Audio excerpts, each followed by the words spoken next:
반갑습니다. 이 시간과 다음 시간에는 이제 피해 원리에 대해서 알아보도록 하겠습니다. 우선 이 시간에는 피해 원리, 사람이 왜 죽는가, 피가 썩기 때문이다라고 바로 말씀드릴 수가 있고요. 피가 썩기 때문에 노화 현상이 오는 거고, 생로병사가 결국에는 다 피가 썩기 때문에 일어나는 겁니다. 결국엔 피가 썩는 원인이 결국 선악과다, 죄다, 그렇게 표현할 수가 있어요. 피를 썩게 만드는 원인이 바로 죄다. 피가 탁해진다고 이야기를 하죠. 그래서 욕심을 부리고 음식을 먹다가 체하면은 사관을 따게 되면 시커먼 피가 나오듯이 욕심을 부린다든지 화를 낸다든지 근심 걱정을 한다든지 피가 썩어요, 여러분. 그러니까 항상 마음을 잘 다스려야 됩니다. 마음을 잘못 다스리고 화를 잘 내고 이 화를 못 다스리는 사람들은 병에 걸려서 빨리 죽게 돼요. 그래서 화를 잘 다스리면은 무병장수하시는 거고요.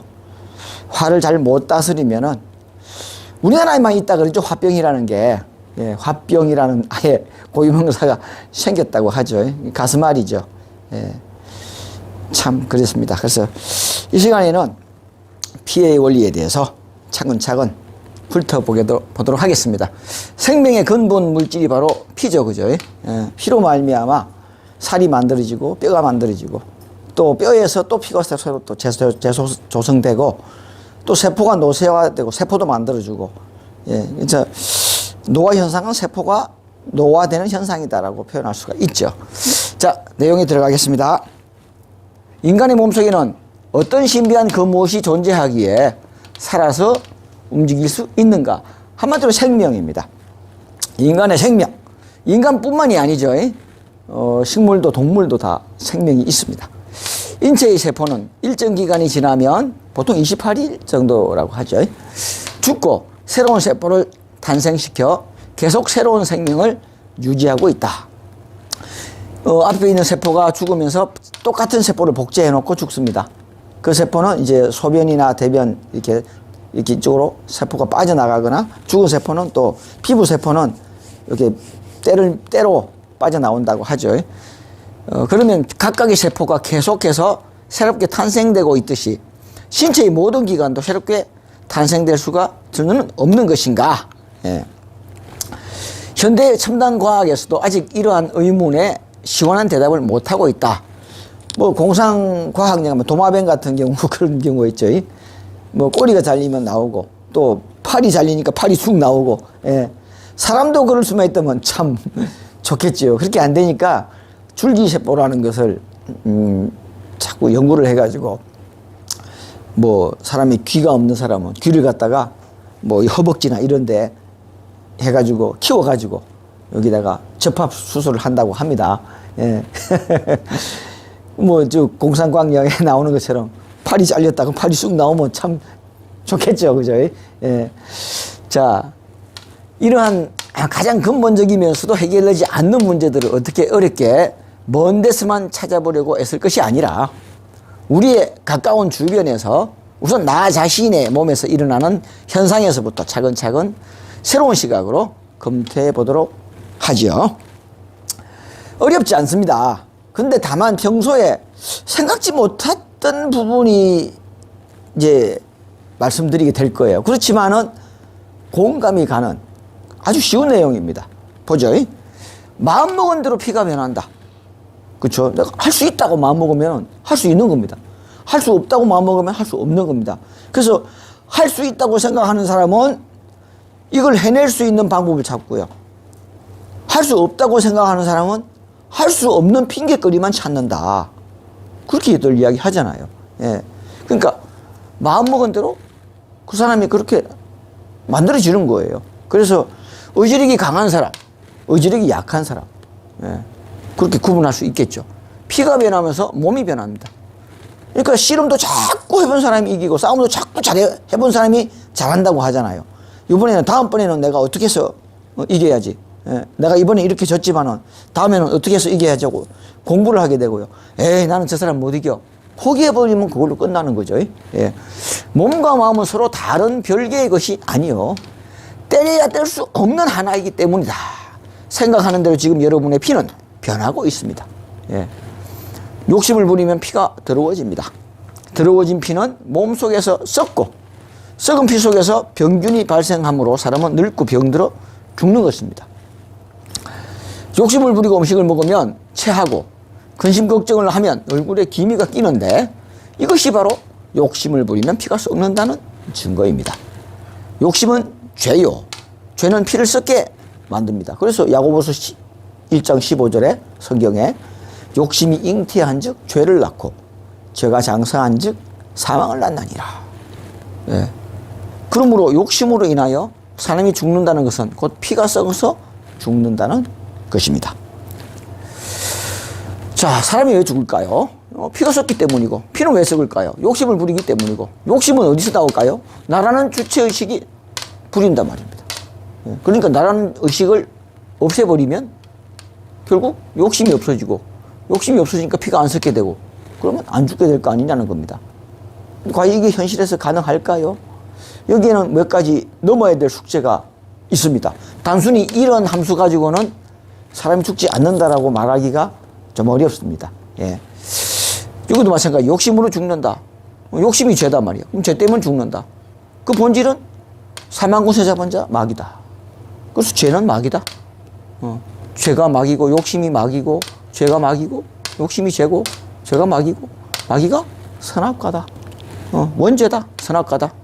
선악과가 뭐냐? 욕심이다. 욕심은 누가 부리냐? 나라는 의식이 부린다. 그러므로 마귀의 본질은 나라는 의식이다. 이게 답이에요. 나라는 의식이 있는 한은 안 죽을 수 없다. 그게 선악과니까. 그러니까 나라는 의식으로 살면 안 돼. 그래서 무아의 경지에 이르러야 도통한다. 그 무아가 뭐죠? 가을을 버려라. 지 나만 남고 가을을 버려라는 이야기입니다. 근데 가을을 부둥지 않고 나를 버리려고 하니까 안 버려지는 겁니다. 나를 버리는 주체가 나여서는 나를 절대 버릴 수가 없는 거죠.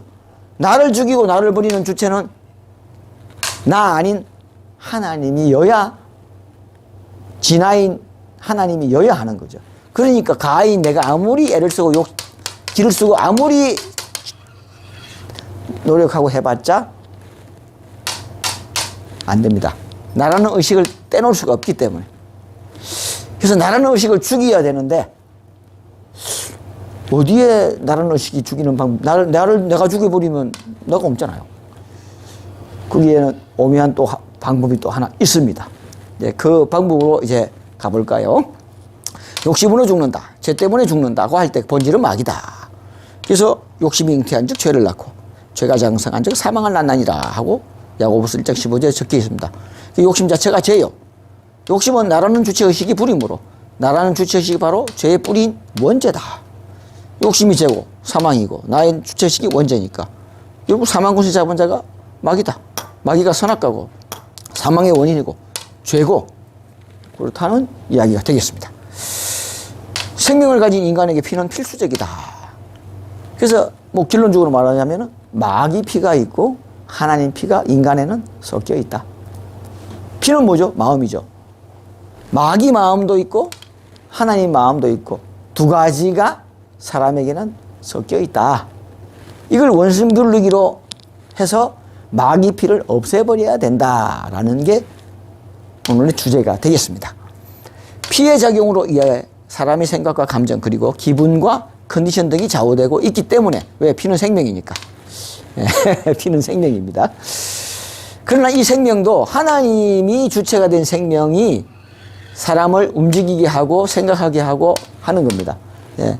피를 썩게 만드는 감정과 생각은 바로 마귀 피가 작용해서 그런 겁니다.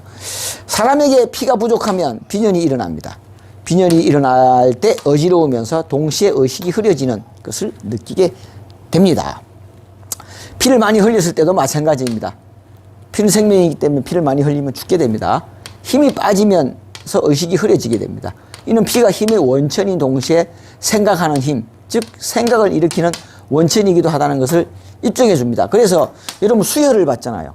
사고가 크게 나가지고 수혈을 받으면은 그 사람의 수혈을 해준 사람의 입맛이 일시적으로 가지게 됩니다. 예. 그래서 나는 평소에 뭐 좋아하지도 않은 음식이 갑자기 먹고 싶어요.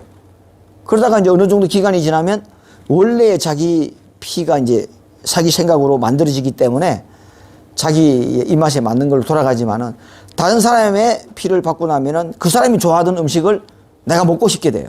예. 그게 바로 피의 작용이다. 생각도 마찬가지죠. 그래서 어린아이가 심장을 이식 수술을 받았는데 갑자기 자는데 어떤 사람이 자기를 죽인다 이겁니다. 그래서 몽따주를 쭉 보여주니까 이 사람이다 이거야. 그 사람 짜가지고 그 심장을 기증한 소녀를 죽인 범인이었다 이겁니다. 예, 그렇게 범인을 잡은 적도 있어요. 그 심장 이식을 했는데 심장이 딱 그걸 기억하고 있는 거죠. 예. 그래서 피는 그런 오묘한 원리가 있습니다. 피를 많이 흘리면 의식을 잃게 되며 일정량 이상을 흘리게 되면 사람은 죽게 됩니다. 또한 피를 잘못 수혈해도 죽게 됩니다. 예, 그래서 혈액형을 맞춰서 수혈을 하게 되죠. 짐승의 피를 사람의 혈관에 주사하면 즉시 쇼크사를 하게 됩니다. 이러한 사실들은 단적으로 피가 생명의 필수 조건이라는 것을 입증해 줍니다. 사실상 생명의 모든 활동인 숨쉬기, 소화, 분비, 감각작용, 두뇌작용, 신경활동 등 모든 생명활동이 피에 의해 이루어지게 됩니다. 뿐만 아니라 인체세포의 형성 자체가 피로서 만들어지고 있습니다. 그래서 뭐 그런 말 있죠. 정성 집안에 정성 나고 백정 집안에 백정 난다. 뭐 신분의 뭐 세습을 말하는 것보다는 뭐 의사 집안에 의사 나고 변호사 집안에 변호사 난다. 예. 그런 뭐 스포츠 잘하는 뭐 아버지에서 태어난 아들은 스포츠 잘하죠. 예. 운동선수 잘한단 말이에요. 그러니까 피를 타고 태어난단 말입니다. 예.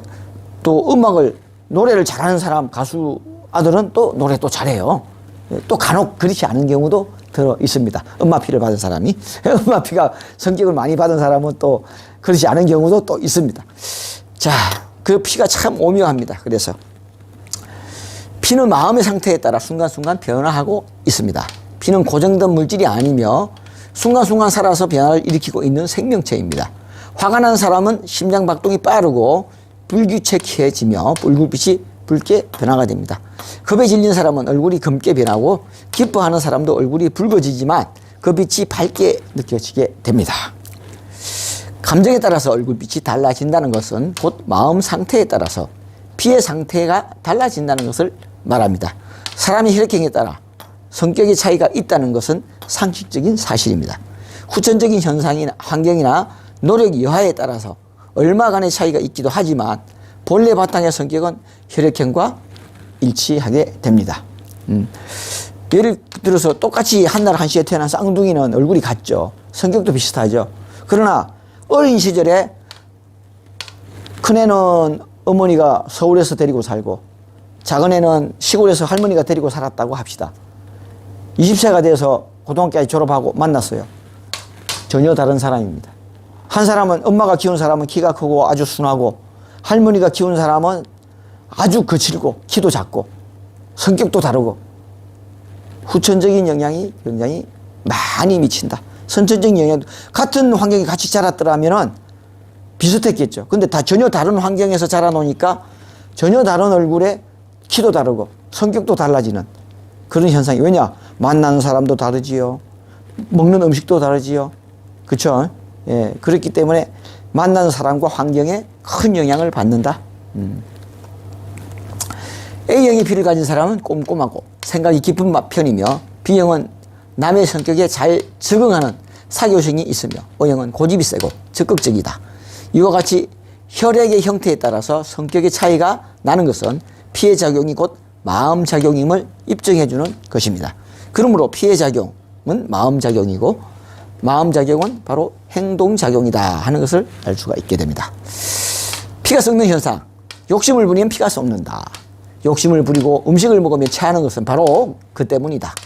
욕심을 부리는 순간 피가 썩게 됩니다. 썩은 피는 못의 혈관을 가로막으며 위장을 비롯한 모든 소화기관을 기능을 마비시키게 됩니다. 심장이 박동을 해야 되는데, 아니 위가 움직여서 소화작용을 해야 되는데 뒤틀려가지고 못 움직인단 말입니다. 예. 그래서 그걸 사관을 따게 되면 위경련이나 위통이 일어나는 것은 바로 체하는 현상이죠. 그때 사관을 딴단 말입니다. 의사들은 체한 사람들에게 되게 이렇게 말합니다. 음식을 많이 잡수지 마시고 꼭꼭 천천히 씹어 잡수세요. 이게 천천히 씹어 잡수세요. 화가 나면은 천천히 씹어 먹을 수가 없잖아요. 예, 막막 먹잖아요. 그죠? 그러다가 뚫기도 하잖아요. 예, 음식을 많이 먹는다고 해서 체는 것은 아니거든요. 마음 상태에 따라 밥 한 숟가락 먹었는데 뚫기도 하는 경우가 생깁니다. 예, 억울한 생각이 꽉 차 있을 때 피는 많이 썩습니다. 예. 썩은 피는 위장을 비롯한 모든 기관의 정상적인 작용을 마비시켜서 단 한 수저의 밥도 소화시키지 못하게 됩니다. 체한 사람의 팔을 쓸어내려서 엄지손가락을 반으로 따면 검붉은 피가 나오게 됩니다. 지금까지 사람들은 이것을 보고 체했기 때문에 피가 썩은 줄 알았지, 피가 썩음으로 음식이 체한다는 사실은 아무도 모르고 있었던 것입니다. 마음이 먼저 상한다.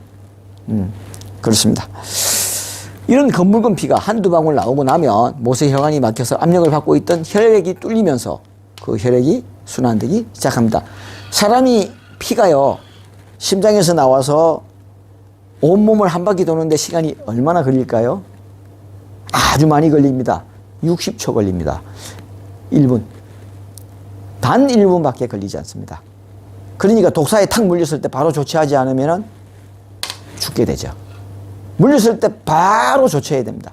예, 10초, 20초 안에 조치를 해야지 1분 동안 뭐 방치해버리면 벌써 1분이면 온몸을 돌아버려요. 죽게 됩니다. 늦게 되죠. 그러니까 물렸을 때 바로 압박해서 그 부분을 싸매버려야 됩니다. 예. 마치 도로에서 사고가 난 차량으로 인해 꽉 막혔던 교통망이 사고 차량을 제거하고 나면 다시 교통이 순조롭게 소통되는 것과 마찬가지로 사관을 따내게 되면은 소화 기능이 회복되면서 트름을 하면서 위통이 사라지게 됩니다. 놀란 피는 검게 변질됩니다. 경험이 많은 경찰관은 사고가 났을 때 사고를 당한 사람이 죽었는지 살았는지 그 피 색깔을 보고 알 수가 있다고 합니다. 비록 상처를 적게 입었어도 거무스름한 피를 흘린 사람은 대부분 이미 생명을 잃고 있다고 합니다. 이렇게 피가 순간적으로 심하게 놀라서 목숨을 잃는 것을 흔히 쇼크사라고 합니다. 흔히 살 맞았다라고 이야기하죠. 예.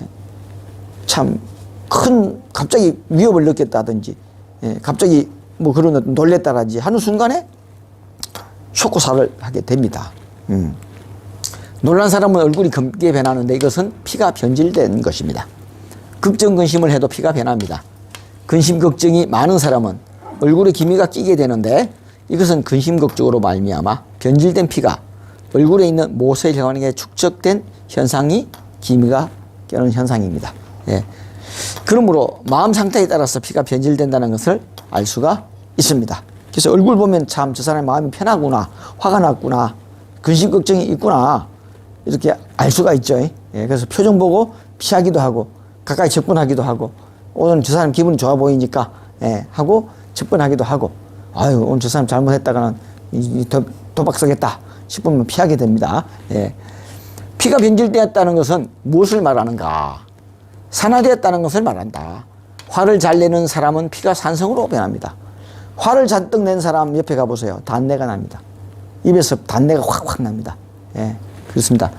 이것은 화를 내고 신경기를 부리는 순간 피가 산화되고 있다는 것을 의미합니다.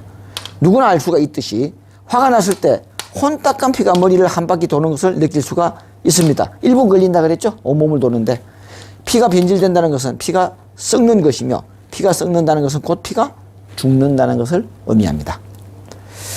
자, 생각의 물질. 피는 곧 생각의 물질입니다. 아까 혈액형에 따라서 성격이 달라진다 하잖아요. 그러니까 생각이 다르기 때문에 성격이 다른 거. 성격이나 생각이나 똑같은 겁니다. 사고방식이니까. 피는 살아있는 생명 물질입니다. 그리고 피 자체로서 육체의 모든 세포가 조성되고 있습니다. 손가락을 칼로 베었을 때 잘 싸매어서 피를 통하게 하면 곧 그 자리에 새살이 돋아 나옵니다. 피가 살세포를 만들어주기 때문입니다. 그래서 재생 원리가 피에 있습니다. 예, 재생해주죠. 그뿐 아니라 피는 인간이 생각을 할 수 있는 원천이기도 합니다. 사람이 생각을 할 수 있다는 것은, 그래서 피가 많이 빠져나가면 생각이 흐려지죠. 정신이 흐려집니다. 예. 피를 많이 흘린 사람은 정신이 혼미해집니다. 예. 그래서 뇌소피에 피가 통하고 있기 때문으로 예. 뇌세포는 마치 혈어와 같은 것이며 뇌세포를 통하여 피가 흐를 때 생각을 할 수가 있는 것입니다. 자, 이건 남을 도와주는 뇌가 찌릿찌릿하고 어떤 쾌락을 느끼면서 아주 이렇게 도파민인가요? 이런 것들이 분비된다고 합니다. 그러면서 또 더 좋은 일을 하게 되고, 예. 그래서 그게 무슨 물질이 뭐가 된다 그러죠? 그걸 생각이 안 나네요. 예. 그렇습니다. 그래서 뇌가 이제 좌뇌가 있고 우뇌가 있죠. 뭐 좌뇌가 담당하는 것은 뭐 언어, 계산, 논리, 사고, 기억 이런 거고, 우뇌가 담당하는 것은 예술, 창의성, 상상력 뭐 이런 거, 감정 이런 것들을 담당한다고 합니다. 그래서 좌뇌가 발달했느냐, 우뇌가 발달했느냐. 예. 예술성이 뛰어난 사람은 우뇌가 발달했습니다. 그래서 평소에도 고민하다 보면 이렇게 된다고 합니다. 예. 근데 이제 여기에 수학 이런 쪽이래 계산에 뛰어난 사람은 한참 고민하면 이렇게 고민한답니다. 예. 이해가십니까? 그러니까 한참 고민하는 사람이 이러고 있으면 저 사람은 계산을 하고 있구나. 이러고 있으면 예술성이 그런 고민을 하고 있구나 보시면 되겠습니다.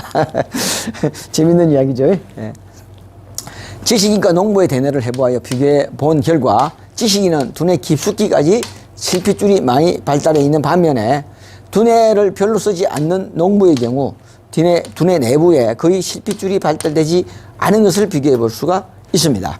맨 처음 이러한 해부 실험을 행한 사람은 미국의 유명한 발명왕 에디슨이라고 합니다.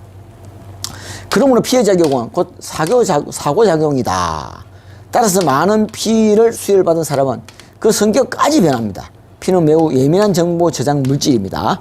피는 인간의 모든 경험과 생각, 감정, 인상 등을 포착하고 있을 뿐 아니라 그것을 모두 기억하고 있습니다. 여러분 흔히 기억은 뇌가 한다고 생각하고 있죠.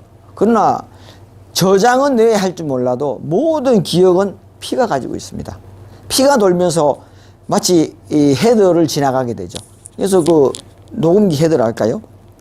또 컴퓨터 헤더랄까요? 이걸 지나가면서 기억되고 있는 그 공간을 피가 지나가면서 저장하는 곳에 이제 기억을 해주는 겁니다. 하지만 실제로 모든 기억은 피가 다 가지고 있어요. 예. 그래서 아까 말씀드렸잖아요. A라는 사람이 피를 수혈을 받고 나면은 A라는 사람이 좋아하던 과일을 먹고 싶고요. 좋아하던 음식을 먹고 싶고요. 그 사람의 성격을 일시적으로 띠게 된다. 그렇습니다. 그래서 이것은 머리가 기억하는 것이 아니라 피가 기억하고 있고요. 다만 그 기억하고 저장하는 곳이 뇌다. 예, 그렇게 생각하시면 되겠습니다. 자, 그것을 모두 기억하고 있습니다. 피가 인간의 생각을 포착하고 기억하는 것은 생각 자체가 생각의 물질을 방사하고 있기 때문입니다. 사람의 생각도 역시 피의 작용입니다. 예, 쇠의 냄새를 맡아보면 쇠 특유의 냄새가 나고 고무의 냄새를 맡아보면 고무의 냄새가 나며 흙에서는 흙 냄새가 납니다. 물질로부터 물질 자체의 원소가 붕괴되어 떨어져 나오면서 그 입자가 후각에와 닿기 때문에 그 물질 특유의 냄새가 나는 것입니다. 마찬가지로 사람의 몸에서는 그 사람의 피의 작용에 따라 생각의 물질이 방사되고 있습니다. 아까 화를 낸 사람 입에서 단내가 난다 했죠.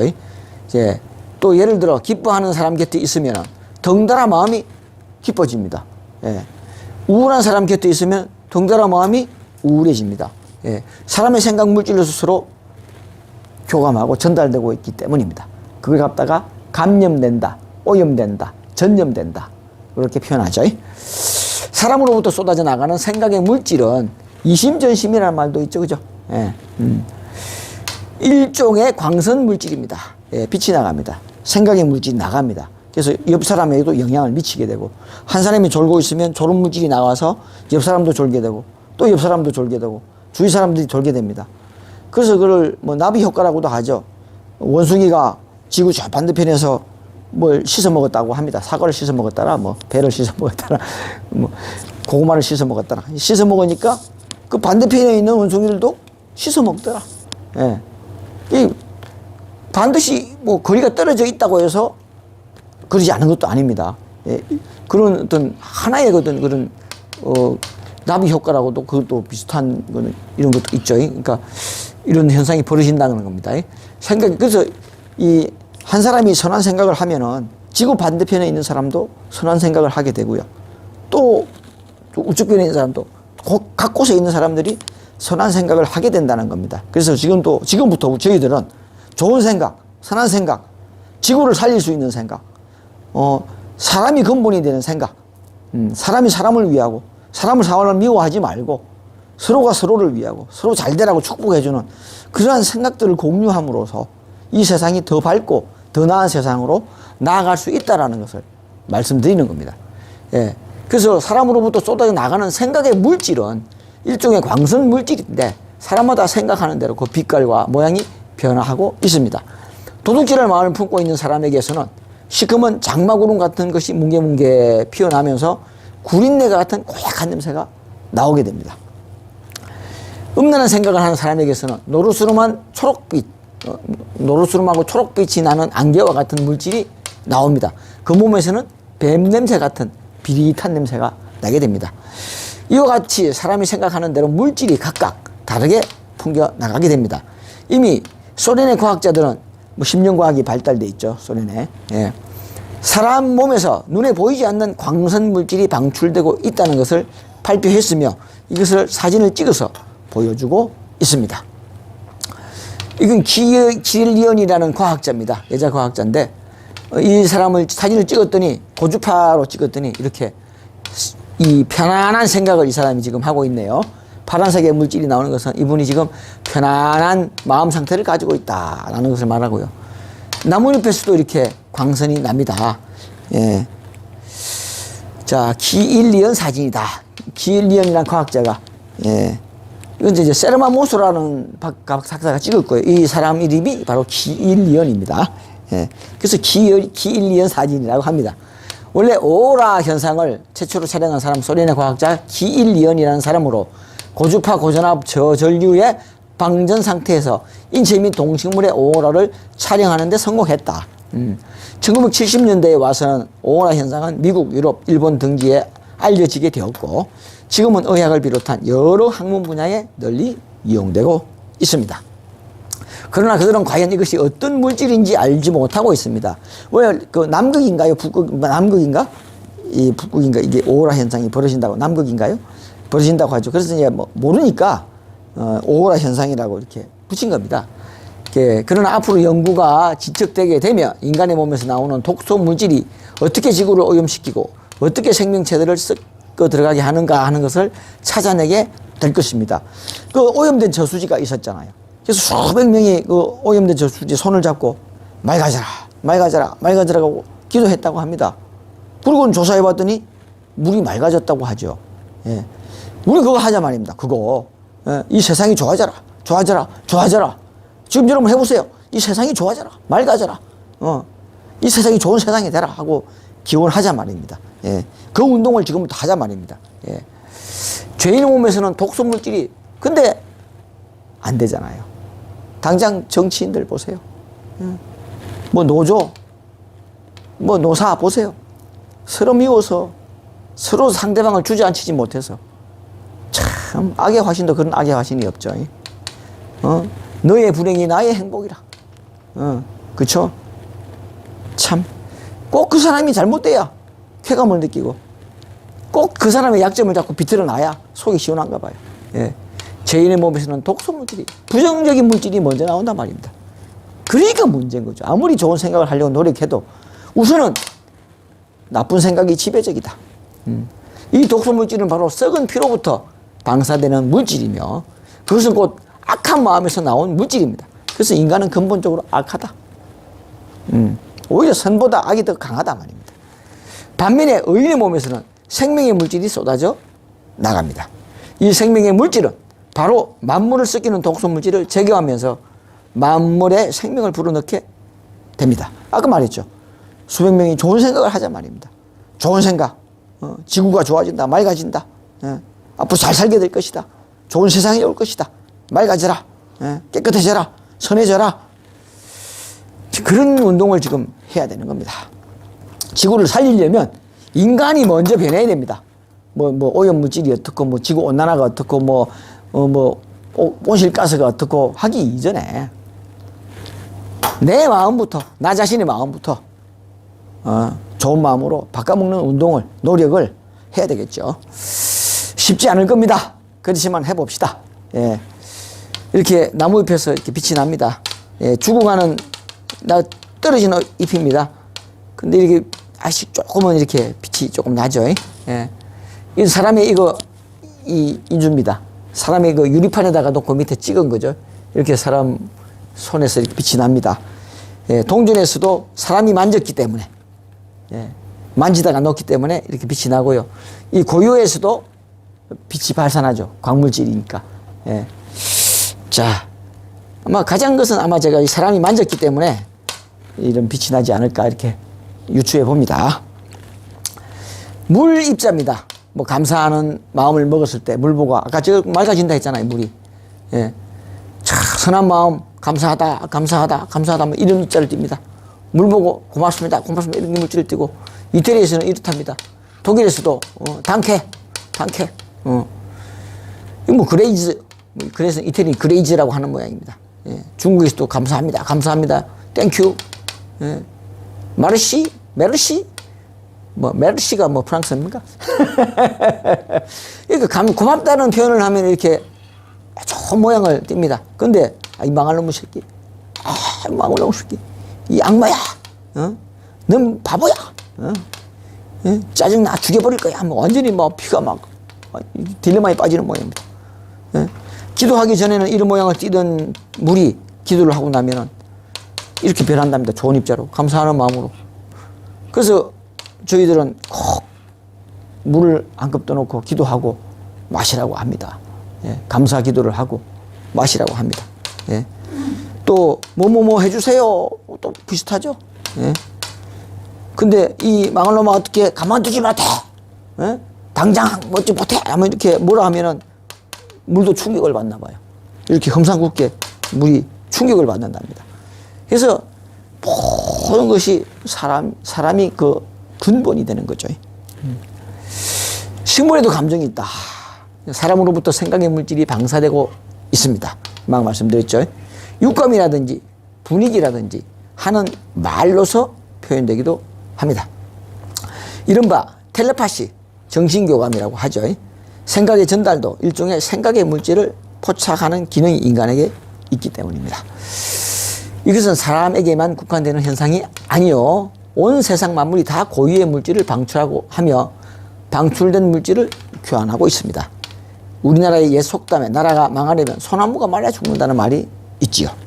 이것은 생각의 물질이 백성의 원성이 자자하잖아요. 백성이 막 정치가 뭐 하면은 막 백성의 원성이 자자하면 식물이 말라 죽는단 말입니다. 식물에 영향을 미치는 사실을 잘 표현하고 있습니다. 그 나라 백성들의 심정이 불안하고 원성이 높을 때 사람들의 몸에서는 독소물질이 방출되게 됩니다. 더군다나 어떤 사람이 억울한 일을 당하고 죽었을 때는 그가 저주하는 생각을 강하게 품고 죽는다든지 하면 그 독소는 다른 물질에 영향을 미치게 됩니다. 그래서 뭐 교통사고 나서 죽든지 원한에 뭐 살인을 당해서 죽든지 하면은 그곳에 가면 뭔가 으스스하고 뭔가 귀신이 뒤에서 잡아당기는 것 같고, 예, 그냥 무서운 생각이 들고, 예, 그렇습니다. 그러므로 많은 사람이 동시에 원통하고 억울한 생각의 물질을 내놓을 때 제일 민감한 소나무가 먼저 누렇게 말라 죽게 됩니다. 식물에게도 이와 같은 감정이 전파되는 신기한 현상은 현대의 과학적인 실험으로 정확하게 증명되었으며 여러 가지 관찰의 예가 매스컴을 통해서 보도되기도 합니다. 그렇죠? 자기가 물을 주는 주인이 외출에 나갔다 들어오니까 반갑다고 식물이 반응한다 하잖아요. 예. 거짓말 탐지기에 사용되는 정밀한 심전도계를 꽃나무에 연결해 놓고 관찰해 보니까 매일같이 물을 주고 보살펴주는 주인이 문을 열고 들어오자 반가워서 인간의 심장 진동과 매우 유사한 진동이 꽃나무로부터 있었다고 하죠. 그 밖에도 실험은 여러 가지 측면에서 식물도 감정이 존재한다는 사실을 밝혀주고 있는데 그중 대표적인 실험의 예가 보리새우에 대한 반응이 있습니다. 그리고 또 나무 이파리를 매일 와서 뜯는 사람이 있었답니다. 근데 이제 하나는 맨날 쓰다듬어 주고 하나는 이렇게 찢어버렸답니다. 근데 그 사람이 들어오니까 나무를 찢어버린 사람 들어오니까 그 나무가 격하게 반응을 하더라는 겁니다. 예. 또 찢을까봐. 예. 그만큼 식물도 알고 있단 말입니다. 예. 자, 이제 보리새우의 예에 대해서 한번 보도록 하죠. 물컵에 살아있는 보리새우를 넣고 꽃나무 곁에 얼마간 놓아둡니다. 꽃나무에는 역시 심전노개를 이제 붙여가지고, 예, 이제 변동을 정밀하게 전류를 뭐 어디까지고 설치하고 몇 시간이 지난 후에 자동적으로 살아있는 보리새우가 끓는 물 속으로 들어가게끔 장치를 해둡니다. 물론 방에는 아무도 없으며, 예, 심전개만이 나무의 반응을 체크하고 있을 뿐입니다. 여러 가지 기계 장치들은 소음이나 바람 등 여러 어떤 것에도 충격을 줄 만한 것이 없도록 했습니다. 시간이 되어 살아있는 보리새우가 끓는 물 속으로 미끄러져 들어가서 빠져 죽게 됩니다. 그동안 별다른 진동이 없이 평온을 유지하던 꽃나무가 갑자기 경악스러운 진동을 가만히 있다가 갑자기 이런 진동을 하게 됩니다. 예. 그래서 경악스러운 진동을 하게 됩니다. 사람의 반응과 너무나 흡사한 반응이 꽃나무에게서 일어난 것입니다. 예. 이에 대해 학자들은 보리새우와 꽃나무 사이에 감정의 교환이 있다는 사실을 인정하게 되었다. 아까 말씀드렸죠. 옛날 와서 이파리를 찢는 사람이 들어오니까 나무가 격하게 반응을 했던 이야기가 흡사하죠. 생명의 물질과 독소 물질. 예. 이 세상 만물에는 생각의 물질이 작용하고 있습니다. 사람뿐만 아니라 동물, 식물, 광물질에 이르기까지 서로 영향을 미치고 있습니다. 미국의 유명한 식물학자이며 전 세계 수백 종의 개량 품종을 선사한 루터 버뱅크 박사. 예. 식물에서 생각과 감정이 전파된다는 신기한 현상에 대해 다음과 같이 말하고 있습니다. 가시가 없는 선인장을 만든 분이에요. 만들기 위해 그 식물들에게 이따금씩 말을 걸어냈다. 자기가 가시 없는 선인장을 어떻게 해서 만드는지를 지금 설명하고 있는 겁니다. 너는 아무것도 두려워할 것이 없어. 그러니 방어를 위하여 가시가 필요 없다. 이거야. 예. 내가 너를 지켜주면 되잖아. 그랬더니 그 사막의 식물은 점차로 가시가 없는 변종으로 나타나게 되었다고 합니다. 예. 있더라도 솜털처럼, 예, 위협적이지 않는 털로 가볍게 변하는 거죠. 나는 이 기적에 완전히 매혹되었다. 그리하여 점차 과학적인 지식과는 별도로 식물 생장의 비밀은 사랑이라는 것을 깨닫게 되었다고 합니다. 예. 그래서 파라마한사 요가난다의 나는 히말라야의 요기였다. 예. 라는 정신세계사에서 나온 책에 그 내용이 실려 있습니다. 자, 이 여기에는 사랑한다, 너 참 잘생겼네, 너 참 이쁘네, 이렇게 칭찬했고요. 너 미워, 너 싫어, 왜 이렇게 못생겼어, 왜 이렇게 시커매, 이런 말을 했답니다. 근데 여기 보세요. 잘 자라고. 여기는 뭐, 이씨, 삐뚤어지면, 삐딱해지 뭐. 예. 크긴 크는데, 빼딱하게 자란단 말입니다. 이거 얼마나 잘 자랍니까? 예. 단순히 양파를 물에 넣어놓고, 이런 현상을 똑같은 기간 내에 벌어진다고 하죠. 예. 다시 이 단 한 건만이 아니죠. 예. 여러 가지 실험이 많잖아요. 예. 화분을 놔두고 그런 실험을 많이 했다고 하잖아요. 사람으로부터 나오는 생명물질은 특히 산소 속에 가장 많이 함유되어 있는데 대기 중에 머물고 있다가 비가 오면 바다나 땅 위에 떨어져서 만물에게 생명소를 공급하고 있습니다. 그래서 비가 오고 나면 생물이 파릇파릇하게 잘 살아나잖아요. 예. 이와 같은 사람의 생각으로부터 방사되는 물질로 말미암아 만물이 변하고 있다는 것은 놀라운 일이다. 그러므로 백성의 원성이 높을 때 소나무가 말라 죽는 것은 사람의 생각이 만물을 지배하는 능력이 있기 때문이며, 예. 소나무는 생각의 물질에 의해서 지배를 받는 입장에 있기 때문이다. 그 주체는 바로 사람이다 하는 이야기입니다. 백성들의 피가 원한이 차서 썩어갈 때 그 독소 물질로 인하여 소나무도 함께 죽어가는 것입니다. 이처럼 사람의 마음이 한 번 화를 내고 한 번 욕심을 부릴 때 그 사람 자신의 피가 썩을 뿐만 아니라 그의 주변에 있는 만물도 함께 썩고 있는 것입니다. 반면에 사람의 마음이 정결하고 선하게 바뀔 때 그의 주변은 생명의 물질에 의해 살아가게 됩니다. 자, 이처럼 나의 마음이 곧 피다. 예, 피가 깨끗하면 모든 생각이 바뀌면 피가 깨끗해지고, 피가 깨끗해지면 모든 병도 극복할 수 있다라는 그런 쪽으로 이제 다음 시간에 알아볼까 합니다. 자, 오늘 강의는 이것으로 마치겠습니다. 감사합니다.